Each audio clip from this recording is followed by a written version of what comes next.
ये हम दोनों सब इंटरव्यू तो मुझे बताओ गाड़ी सीधा होगी क्या सीधा ये बाजू पे ये बाजू कैमरा ये बाजू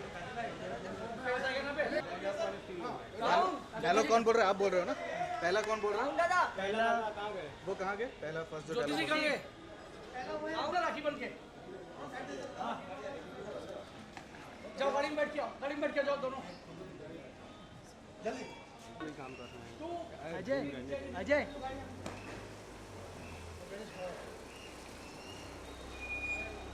उतरो उतरो उतरो आप रिपोर्टर सामने अरे बताओ। रिपोर्टर जाओ रिपोर्टर सब लोग आप लोग जाइए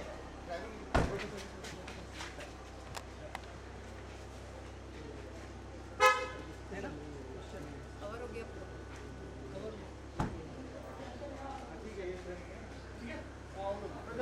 कवर शॉट कहाँ था? शॉट वहीं पे मतलब है, पहले मैं ऊपर से आ रहा हूँ एक्शन। शॉट कहाँ करते हैं? डायलॉग तो बाद में आएगा ना। हाँ। तो क्यों सुना रहे हो?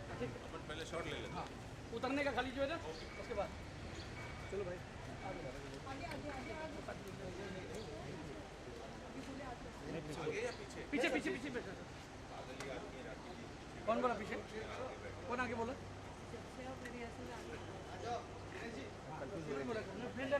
चलो हट जाओ सामने से।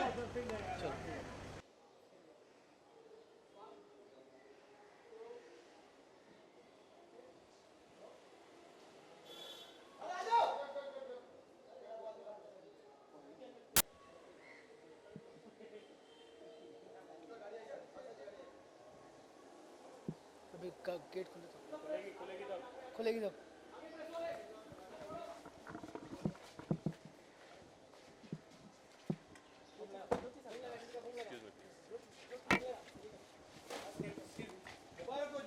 हाँ आपने सरकार ने केस जीत लिया कटेड ना चलने से शॉट कट जाएगा।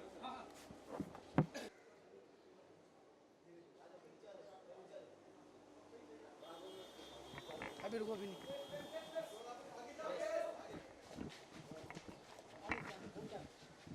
मुबारक हो जेडी आपने सरकार से केस जीत लिया देखिए हमारी लड़ाई सरकार के खिलाफ नहीं थी।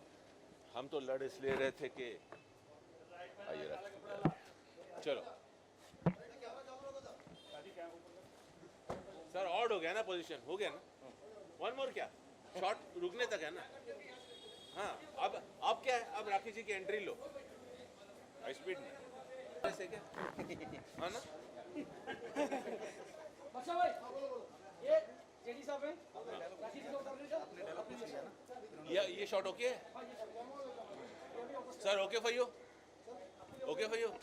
यू रिमेम्बर मी अरे कैसे टेबल थोड़ा सा सरका देना, थोड़ा खींच देना। ठीक है आप राखी जी आप बैठ के खाली उतरेंगे।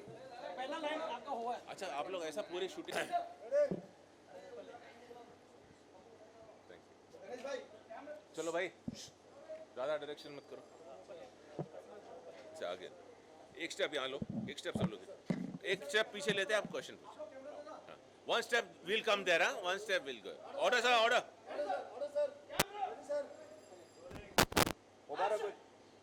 मुबारक हो जेडी साहब वन नहीं सर वन सेकंड में राखी जी मूवमेंट हां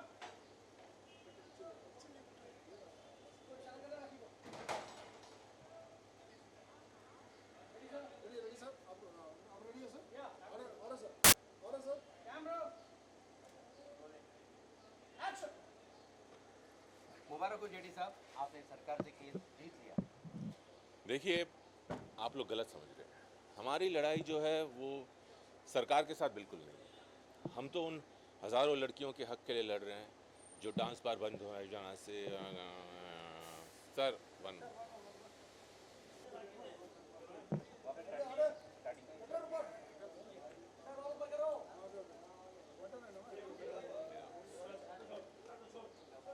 देखिए आप लोग गलत समझ रहे हैं हमारी जो लड़ाई है वो सरकार से बिल्कुल नहीं है। हम लोग तो उन हज़ारों लड़कियों के हक के लिए लड़ रहे हैं जो डांस बार बंद हो जाने मुबारक हो जेडी साहब आपने सरकार से केस जीत लिया देखिए आप लोग गलत समझ रहे हैं हमारी जो लड़ाई है वो सरकार के साथ बिल्कुल नहीं है हम तो उन हज़ारों लड़कियों के हक के लिए लड़ रहे हैं जो डांस बार बंद हो जाने के कारण बेरोजगार हो गए। आइए क्या दूसरा सवाल? पीछे फर्स्ट स्टेप लेते ही क्वेश्चन पूछिए। चलो एक्शन। जूली जी हाँ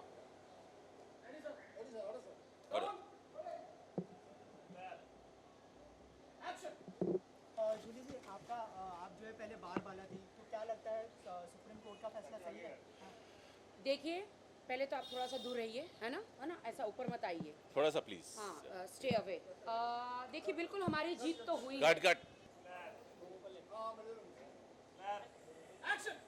जूली जी आप एक बार बाला थी, तो क्या लगता है सुप्रीम कोर्ट का फैसला सही है? देखिए, पहले तो आप थोड़ा सा सर पे मत गिरिए, है ना, थोड़ा आराम से। आपके सारे सवालों का हम जवाब देंगे। देखिए, बिल्कुल हमारी जीत तो हुई है, लेकिन बार बंद होने के बाद अगर सरकार बार बालाओं के लिए कोई जॉब देती थी, कोई नौकरी देती तो बहुत अच्छा होता, लेकिन ऐसा हुआ नहीं है।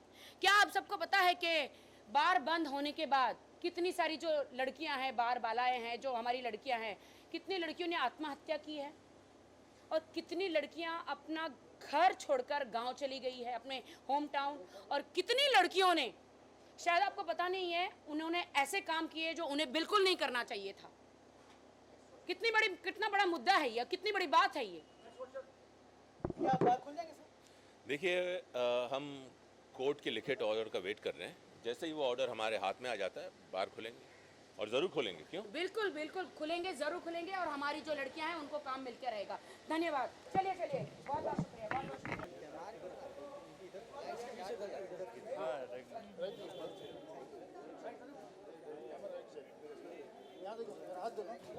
यहाँ लोग क्या यहाँ रेडी से बनता है रेडी ऑर्डर सर जेडी का पहले संजय सब इधर ही देखो, सब यहाँ पे है जेडी। ऑन करना वहाँ से ऑन कर order ready ready ready sir, बोल सके ना ज्योति जी का क्वेश्चन। ऑर्डर हाँ, एक मिनट रुकिए। Ready, rolling rolling rolling action. Flash मार। मुबारक हो जेडी साहब, आपने सरकार से केस जीत लिया। देखिए, हम सरकार के खिलाफ नहीं, उन हजारों लड़कियों के हक के लिए लड़ रहे हैं जो बार बंद होने के बाद बेरोजगार हो गई थी। दूसरा सवाल, एक मिनट रुको। हाँ, एक मिनट। अब यहाँ कीजिए, बोलेंगे। यहाँ पे देखो, इसके ऊपर देखो ना। Okay sir. Ready sir order order ready sir. Order हाँ जी, ऑर्डर रोलिंग। सब एक ही जगह देखो। और सर कैमरा थोड़ा नीचे लाना, वीडियो कैमरा नीचे लाना थोड़ा सा। ये ठीक है। हाँ, रोलिंग सर सब एक ही जगह देख दो। सब इधर देखिए, चलिए। Rolling rolling rolling sir look into the camera. Ready, आप फील्ड आप फील्ड हाँ फील्ड रेडी ऑर्डर सुबह मोटो। सब एक ही जगह। रोलिंग और सर अब इधर पूछ रहे सवाल है ना। रेडी, जेडी साहब को ऊपर। Camera rolling action. बार खुल जाएंगे क्या? जैसे ही कोर्ट का लिखित ऑर्डर में मिल जाता है, बाहर खुल जाए, जरूर खुलेंगे। राकेश जी को बुलाओ। क्या पोजीशन दे रहा है? धर्मगोल पूरा जवाब देना। एक मिनट जो बोला था ना। तो इनको यहाँ तक पहुँच जाना, जो रियल में होता है।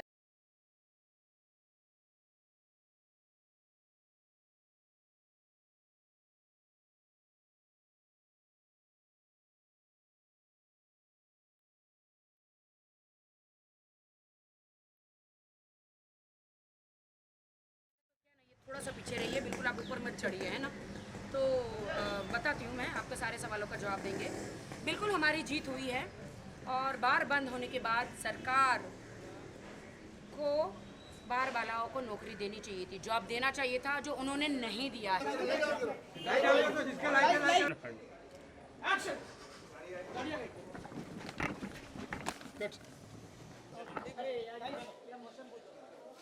अपना फ्रेम बना लो। Ready guys? रेडी सर, बोलिए सर।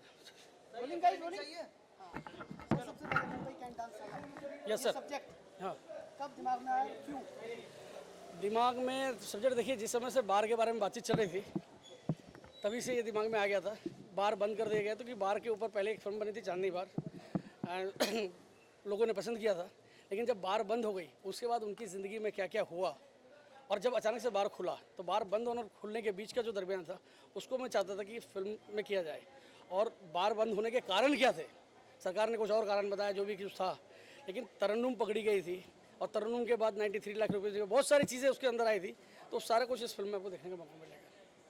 सर, सब्जेक्ट बहुत ही कंट्रोवर्शियल लग रहा है क्योंकि गवर्नमेंट भी कहीं ना कहीं बारों को बंद करने के सपोर्ट में थी, लेकिन आपने किन बारियों को चुना है? देखिए, आप जहाँ कंट्रोवर्सी होती है उसको मैं सच बोलता हूँ, और जहाँ सच होता है वो कंट्रोवर्सी होता है। तो ये फैक्ट है, सरकार ने अपना काम किया है, बार वालों ने अपना काम किया है, हम अपना काम कर रहे हैं कि जनता को सच दिखाने की कोशिश करें। तरन्नुम जी जो है काफ़ी मुख्य किरदार में है, तो उनके बारे में क्या कहना चाहेंगे, किस तरह का किरदार है उनका? तरन्नुम, देखिए, अगर तरन्नुम गलत होती तो बाजिद बरी नहीं होती। तरन्नुम को गिरफ्तार भी किया गया था, उसे अरेस्ट करने के बाद सवाल जवाब भी हुए थे, कोर्ट में भी पेश किया गया था, लेकिन वो बाजिद बरी होकर आ गई, उसके खिलाफ कुछ नहीं था। तो हम नेगेटिव नहीं दिखा रहे कि तरन्नुम नेगेटिव थी या पॉजिटिव थी। सरकार का कहना था कि एक बार वाला को पकड़ने के बाद उससे पूछताछ की गई, लेकिन वो बाजिद बरी हो गई। फिल्म के इससे क्या मैसेज देना चाहेंगे आप ऑडियंस को? ऑडियंस को जो मैसेज देने का जो है कि मैं जब बॉम्बे शहर में आया था तो मुझे जो लगा था मुंबई के डांस से लगा मस्ती कि मुंबई की नाइट लाइफ हुआ करती थी, और वो नाइट लाइफ ख़त्म हो गई। तो मुंबई की night life M for Mumbai, तो मतलब जो है ना इस फिल्म में एम फॉर मस्ती, यू फॉर उल्फत, एम फॉर फिर मज़ा, ए फॉर आशिक, आई फॉर इश्का। मुंबई का पूरा डेफिनेशन ये था, जहाँ पे आशिकी भी होती थी, मस्ती भी होती थी, उल्फत भी थी, मज़ा भी आता था। तो वो मज़ा जो ख़त्म हो गया, तो मुंबई की नाइट लाइफ क्या थी वो अभी हमने दिखाने की कोशिश की। अच्छा, ये फिल्म प्रो गवर्नमेंट या एंटी गवर्नमेंट? नहीं सर, ये एंटी गवर्नमेंट भी नहीं बोल सकते आप, प्रो गवर्नमेंट भी नहीं हो सकते। सिनेमा है, हम बना रहे हैं। गवर्नमेंट हर चीज़ को अपनी नज़र से देखती है, ऑडियंस अपनी नज़र से देखती है। बट इन फेवर ऑफ बारबाला? Yes, favour of the बारबाला।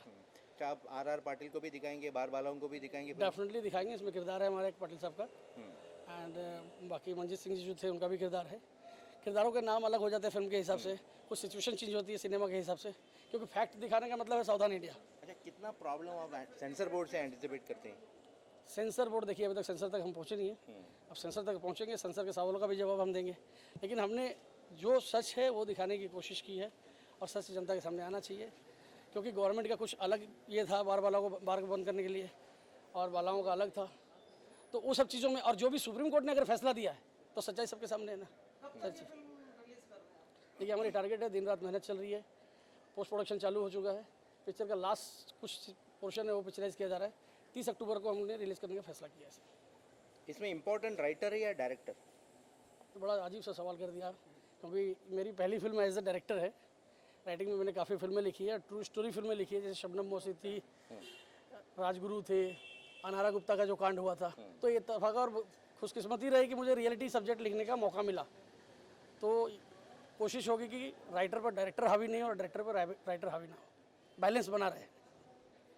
ठीक है sir, thank you sir, bye.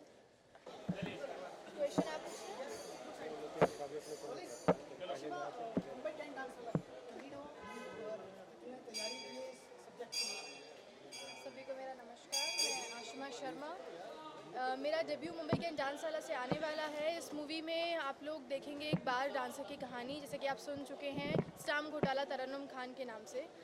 उस पे हम लोग एक कहानी बेस लेकर आ रहे हैं और सभी को, पूरी दुनिया को इस चीज़ में सच्चाई बताना चाहते हैं कि बार डांसर्स की ज़िंदगी होती क्या है। और इसमें यकीनन मैंने बहुत मेहनत करी है, मेरे डायरेक्टर प्रोड्यूसर सब ने अलग अलग रिसर्च करी है हम लोगों ने, उन लोगों के लाइफ पर, उन लोगों के बास पर। तो बस वही सब आपके सामने आने वाला है। अब बड़ा महत्वपूर्ण किरदार से निभा रहे हैं।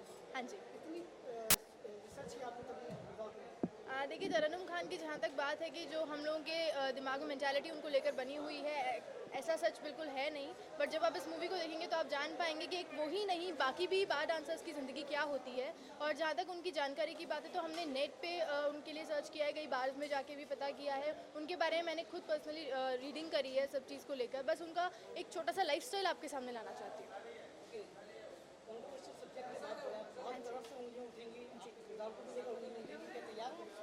बिल्कुल मैं तैयार हूँ, बिकॉज नॉर्मल रोल्स के लिए तो फिर सभी ऑफर्स आते हैं, सब लोग करते ही हैं। बट मैंने ये सब्जेक्ट ही इसलिए चुना था बिकॉज इसमें मैं महिलाओं के लिए अगर कुछ कर पाऊँगी तो मैं अपने आप को खुशनसीब समझूँगी। बिल्कुल पॉजिटिव रहेगा, और आप लोगों की सोच बदलने की, जहाँ तक मेरी सोच है कि मैं आप लोगों की सोच बदल पाऊँगी। शायद भगवान ने मुझे इसीलिए चुना हो कि मैं इस कहानी को आप लोगों के सामने लाकर कुछ सच्चाई बयान कर सकूँ।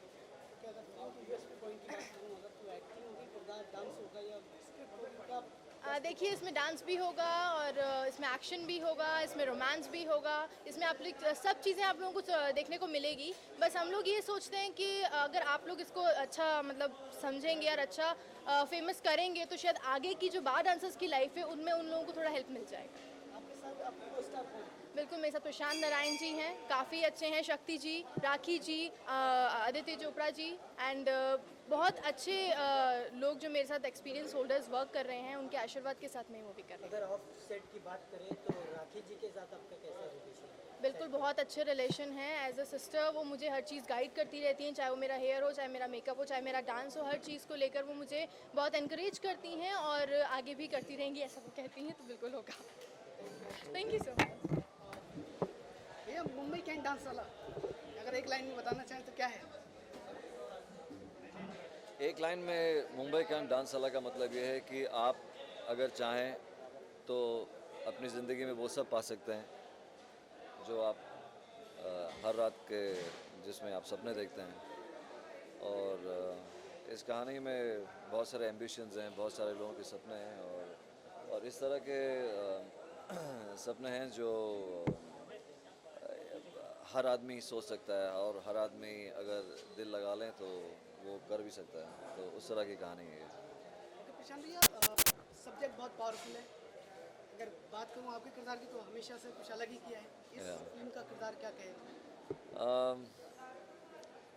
इस फिल्म में मैं एक ऐसा किरदार कर रहा हूँ जो थोड़ा सा जल्दी में है, जो थोड़ा चाहता है कि बहुत सारी चीज़ें उसको एक साथ मिल जाएं क्योंकि उसको एक अपॉर्चुनिटी मिलता है और वो उसे लगता है कि फटाफट उसको कुछ कर लें और कैसे फाइनली उसके लिए काम करता है या नहीं करता है, वही कहानी है ये। बर्डर 2 में जो है आप नेगेटिव किरदार में दिखाई देते हैं, यहाँ पे एक अलग किरदार है, तो कितना रिसर्च करना पड़ा आपको इसके? मैं एशियाटिक लाइब्रेरी में बैठा रहता था। नहीं, मैं रिसर्च वगैरह कुछ नहीं करता हूँ कभी भी, मुझे लगता है कि मैं एक टोटल खुले दिल से सेट पे आता हूँ और सीटी किसको मार रहा है? तो बड़े खुले दिल से सेट पे आता हूँ और जो डायरेक्टर बोलता है मैं बस वो करता हूँ बस।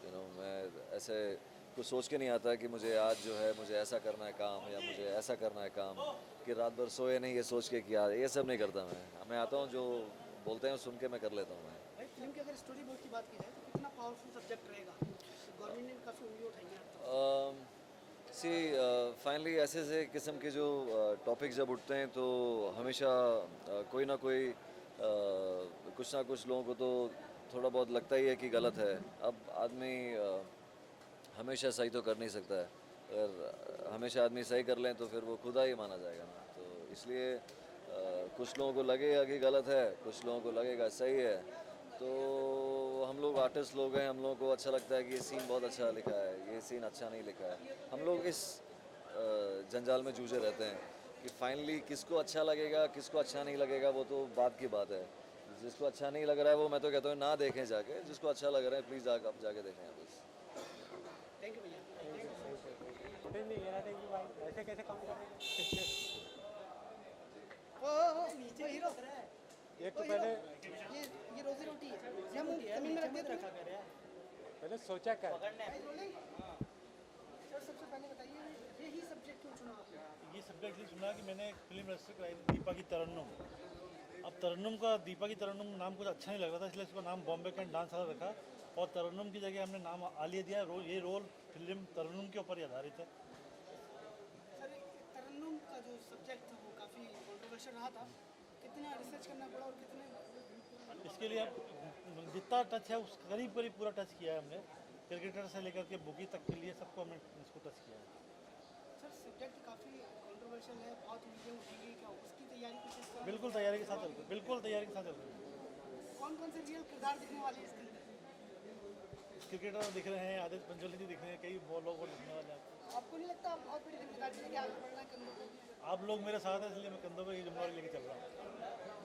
सर ओवरऑल सब्जेक्ट बन के किस तरह का तैयार हुआ है कि आज ये ओवरऑल बन के एक बहुत अच्छा सब्जेक्ट होगा, लोग देखना चाहेंगे, रोमांटिक होगा, कॉमर्शियल होगा, इस हिसाब से। सर कब तक रिलीज करने का इरादा है? 30 अक्टूबर में 31 अक्टूबर की डेट और आप क्या कहना चाहेंगे फिल्म रणवीर शर्मा जी ने जो पिक्चर बनाई है वो समाज के लिए बहुत दिशा देने वाली है और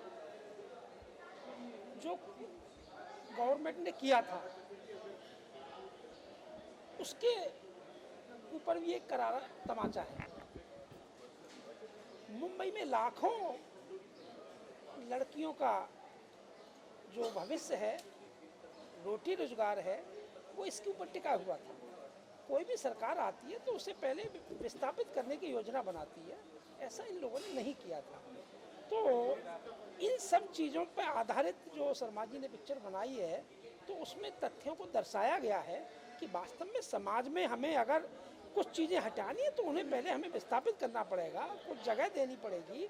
लेकिन इन्होंने ऐसा कुछ नहीं किया। तो सुप्रीम कोर्ट ने जो निर्णय दिया है वो उस सब चीज़ों को इन्होंने दर्शाया है। बहुत अच्छी इन्होंने समाज पे एक आधारित पिक्चर बनाई है कि इनका विस्थापन कैसा होना चाहिए, किस तरह से ये रहनी चाहिए, ये इन्होंने पूरा उसमें दर्शाया।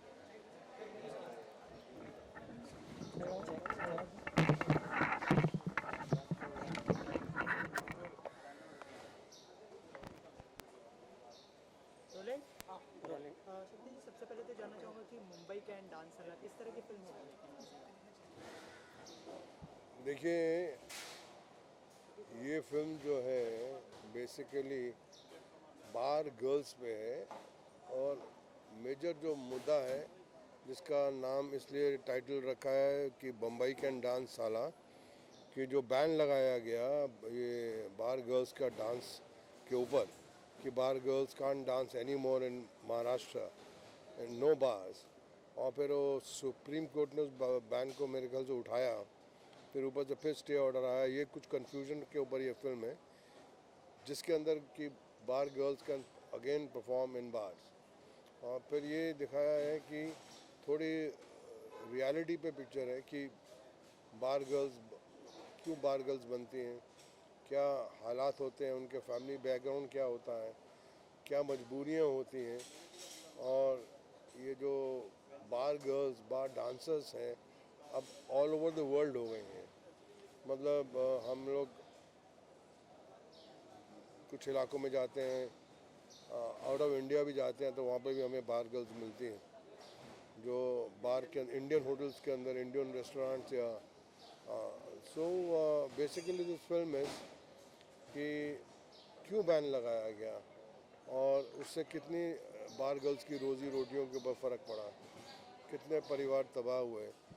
लेकिन हमारी कहानी मुड़ती है एक ऐसी साधारण लड़की जो बड़ी एम्बिशियस होती है, एक छोटी बार गर्ल से। जो मेरा कैरेक्टर है ड्रेस डिज़ाइनर का, वो इस लड़की को कैसे सुपरस्टार बनाता है, सुपरस्टार बार गर्ल बनाता है कि वो उसके नाम से ही धंधा चलता है, उसके नाम से ही प्रोफेशन बिजनेस चलता है, वो उसके नाम से ही वो होटल चलता है, रेस्टोरेंट चलता है। लड़की आगे जिस रेस्टोरेंट में काम करेगी वो रेस्टोरेंट चलेगा। और मेरा जो रोल है कि बेसिकली ड्रेस डिज़ाइनर है। शुरू में छोटी छोटी लड़कियों के, छोटी छोटी बार डांसर्स के कपड़े बनाता है, लेकिन ये भी बहुत एम्बिशियस है कि एक दिन मैं बड़ी हीरोइंस के भी कपड़े बनाऊंगा, और ये कैसे इस लड़की को सुपरस्टार बनाता है, दैट इज़ दिस कैरेक्टर। अच्छा, बात की जाए अगर रियलिटी फिल्मों की, तो जो है कई बार उसके ऊपर कंट्रोवर्सीज भी हो जाती है, तो उसके लिए क्या कहना चाहेंगे? जो रियलिटी पर बेस होती है कई बार कंट्रोवर्सी हो जाती है उसके ऊपर। कंट्रोवर्सी से तो ये मुल्क चल रहा है, हर जगह कंट्रोवर्सीज हैं, और आई फील कि हमारे यहाँ डेमोक्रेटिक कंट्री के होते हुए भी छोटी सी चीज़ पे भी कोई ऐसा ग्रुप खड़ा हो जाता है जिनको कोई काम धंधा नहीं होता, और वो खड़े होके एक जुलूस निकाल देता है और बंद करो ये सब बंद करो बोलता है, और उससे काफ़ी प्रोड्यूसरों को नुकसान भी होता है। Controversies I feel are not healthy. जो चीज़ सेंसर बोर्ड ने पास कर दी है उसको फिर कोई संगठन उसके विरुद्ध आवाज़ उठाता वो गलत है, बिकॉज द फाइनल से शुड बी द सेंसर। अभी तो सेंसर में भी लफड़ा हो गया है, सेंसर वाला भी मान लेके पास करता है, तो वो भी देखने वाली बात है। तो अभी क्या हो रहा है मालूम नहीं, लेकिन आहिस्ता आहिस्ता दिख रहा है कि अच्छे दिन आ रहे हैं। अच्छा, आपके किरदार की बात की जाए तो आपका किरदार किस तरह से अलग होगा और क्या स्पेशल बात थी जो आपने किरदार को एक्सेप्ट कर लिया?